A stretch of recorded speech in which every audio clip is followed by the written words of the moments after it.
Since South America and Antarctica are no longer connected, it's not possible to walk from South America to Antarctica.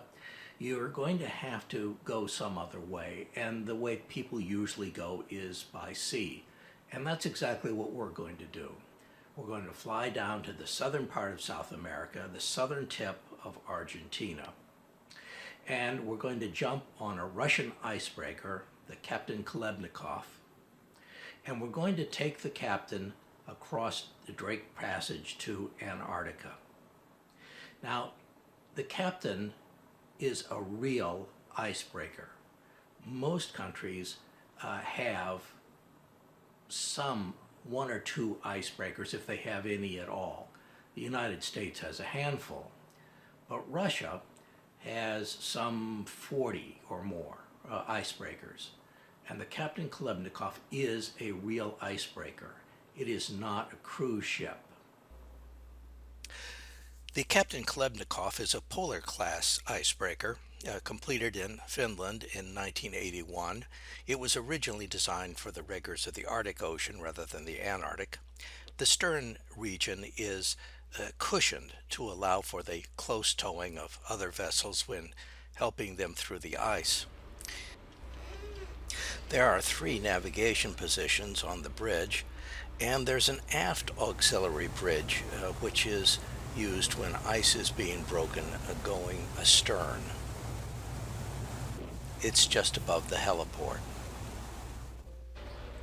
The Khlebnikov has a switchgear distributing system which distributes between commutators and armatures of the drive motors. It's an electric drive. And it can change the speed and direction of the propellers at about 10% a second. Therefore, 100% forward to 100% stern can be done in some 20 seconds.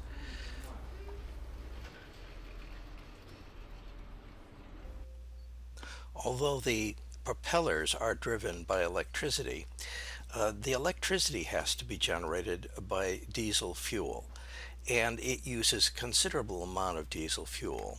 Its capacity for diesel fuel is about 3,300 tons of diesel fuel, heavy fuel, and 400 tons of light oil for auxiliary engines, and 33 tons for helicopter fuel. The ship itself, in severe ice, on a daily basis, will use up 78 tons of heavy oil, or nearly 100 tons at full speed using light oil.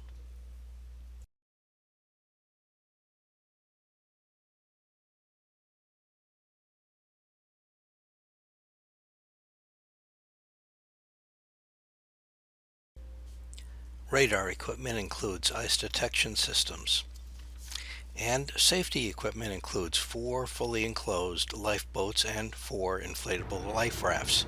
Total capacity 264 people, and that's more than are ever on the ship.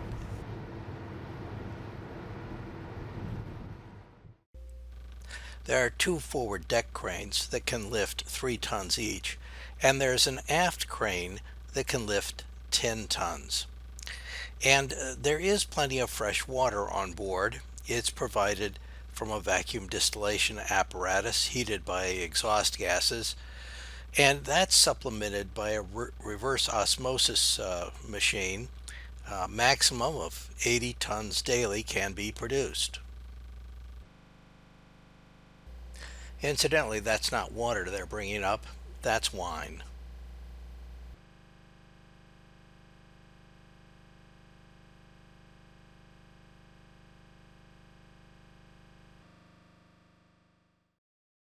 The crew is about 70, and it can have over 100 guests on board. The length is 400 feet, breadth 87 feet. Propulsion is by diesel-electric engines, 24,000 total horsepower, each turning a 72-foot-long propeller shaft, to which is attached a 4-bladed, 5-foot diameter propeller with hardened steel blades. The blades can be changed at sea in the event they're damaged. The cruising speed is about 15 knots, although in open water it usually does 14 knots. Now that's only 16 miles per hour. Maximum speed 19 knots or 22 miles per hour. The Kapitan is hardly a speedboat. It displaces over 12,000 tons, and it has 2 helicopters on board and hangars for those helicopters. It also has a double hull which has a water ballast in between, with pumps that can move the ballast water at up to 74 tons a minute to aid in ice breaking. The friction between the ship and the ice is reduced by a polymer paint coating at the level of the ice skirt. And there's an air bubbling system that helps in ice breaking. Air can be forced under pressure from about 6 feet above the keel, from the bow to about halfway down the ship. Ice of about 10 feet has been broken by repeated ramming by this ship. Despite the capability of this icebreaker was trapped in the ice in November 2009 on this very run to Snow Hill Island.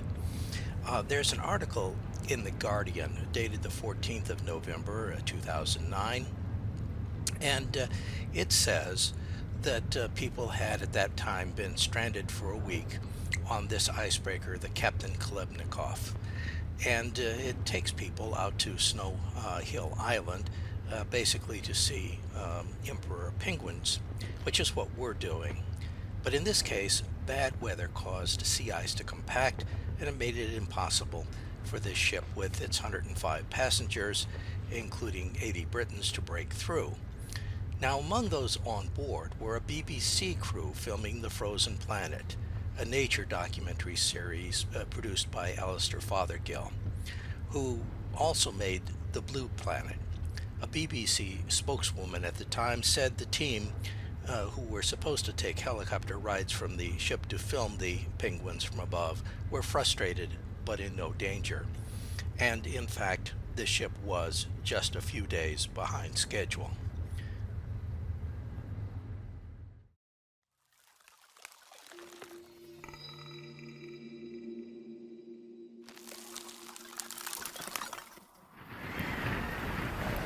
More than any other season in the poles, winter was to pose the greatest challenge to the Frozen Planet crew. The team endured winds of over 100 miles an hour and temperatures as low as minus 50 degrees centigrade. Their boats were trapped in sea ice for days, while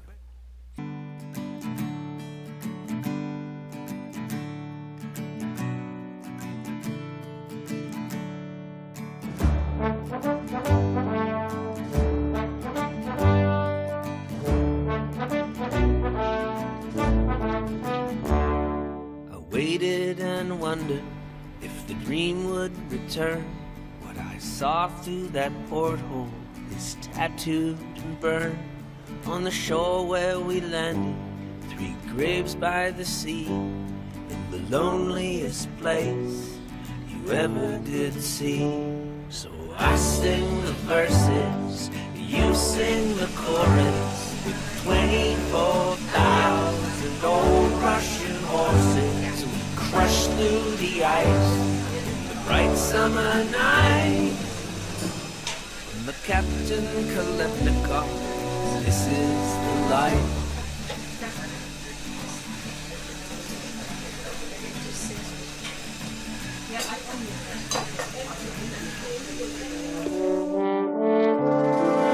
Once we had dreams, but they fell through the seams like the ice here all melting away.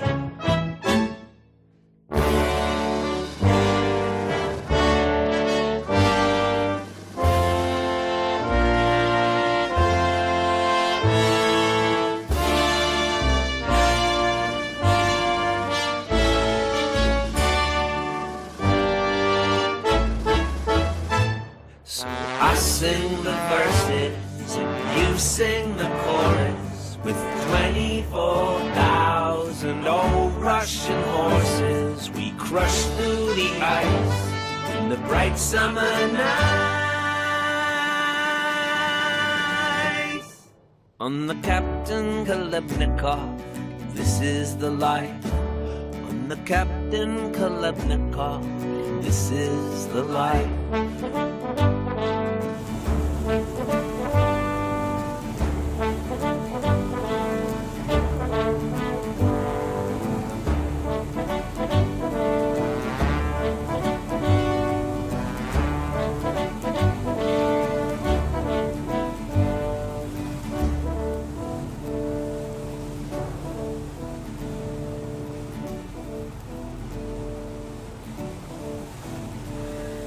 And just like to take this time to thank everyone for coming on this voyage. An absolute pleasure to have you on board the Khlebnikov. The most important part of the functioning of the Khlebnikov, however, are the helicopters, because that's how we get to Snow Hill Island.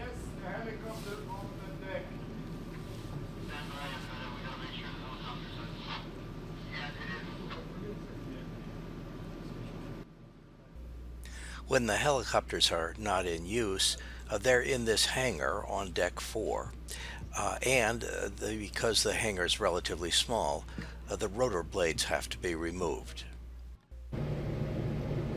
When the helicopters are needed back into service, they're simply pushed back out onto the helipad from the hangar. This only takes about half a dozen or a dozen people. Next, we need to practice getting on the helicopter so that when the actual boarding occurs, we can do it more efficiently. So it will just be a group of 7. Obviously we have more than 7 here, but I'll still gather you in this little area.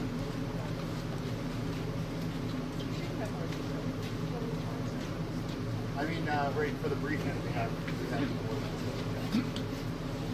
so once you get up here, we'll look at our team over there. As soon as they're ready, we'll start directing. And you guys know side where to sit us? Andrea will decide where to sit. So once you go up here, everyone will already have a number assigned to them, and you'll know which seat. So the first 3 people in the group will go to the back door. So this briefing will send more than 3 people to the back door, so you guys can go there.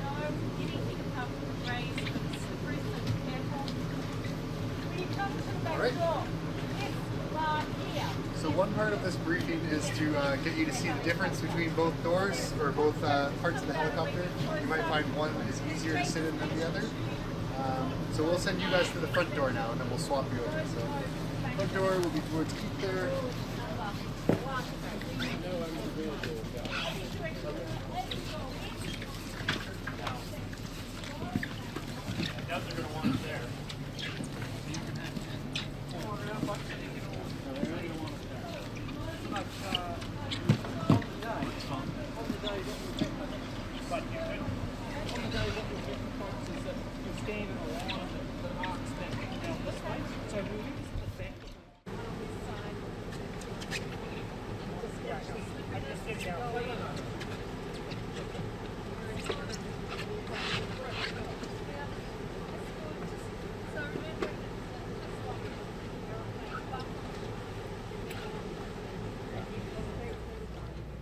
Now that the training is completed, we can finish assembling the helicopter for flight.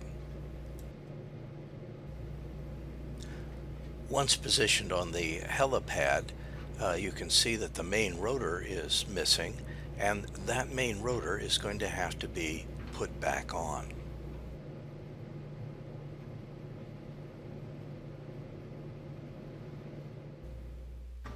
The helicopters are old Soviet-style Mi-2 helicopters designed around 1960 or so.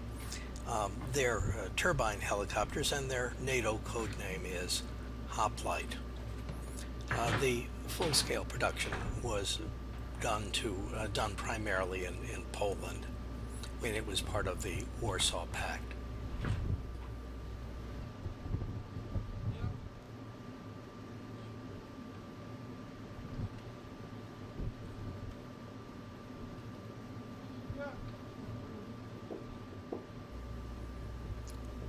The Khlebnikov does not advertise that this rotor replacement is happening, so I'm the only guest that's out here photographing this.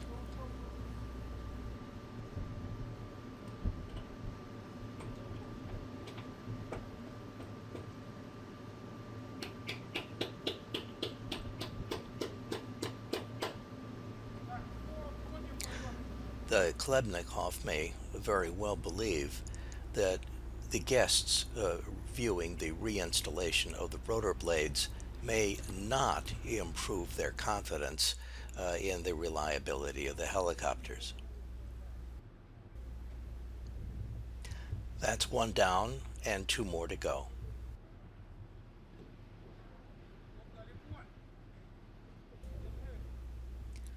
Two blades down and one more to go.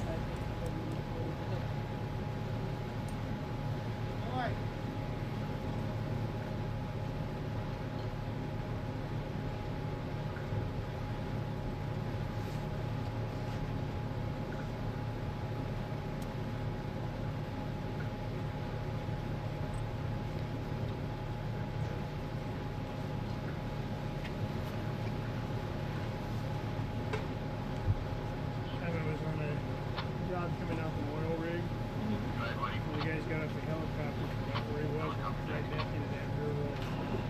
Oh my god. It was muddy and it was fast.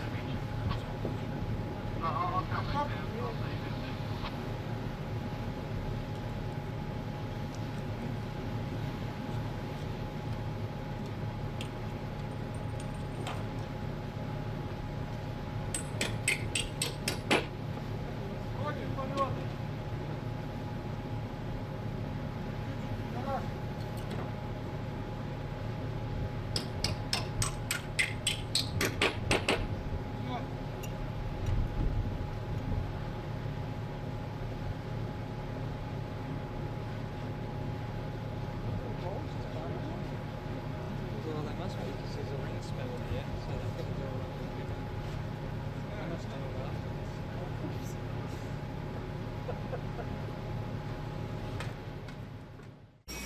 Now it's time to test those helicopter blades and see how well they're put on.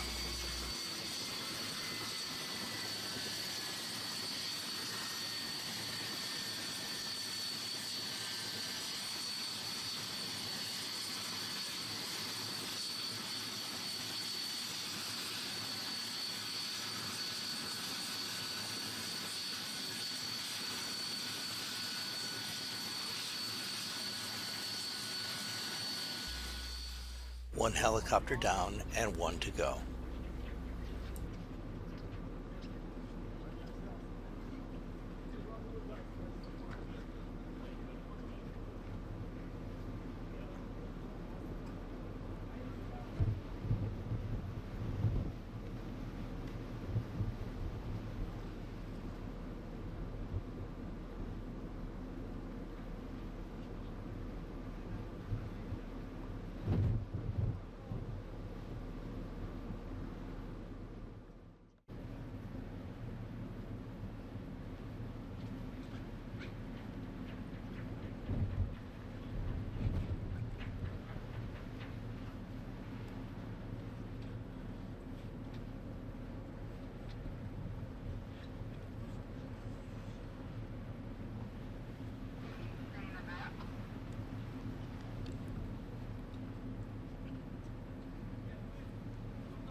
Both helicopters are ready now. You've probably noticed by now that the main rotor blade is sufficiently high so that as you get into the helicopter you don't have to duck your head in order to avoid the blade. And in addition to that, this is relatively cold weather, and the blades tend to droop when the weather is warm, so you don't have to worry about that either.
Well, it looks now as if the blades have been installed well enough so that they're unlikely to come off in flight. And so we need to give it a little test drive.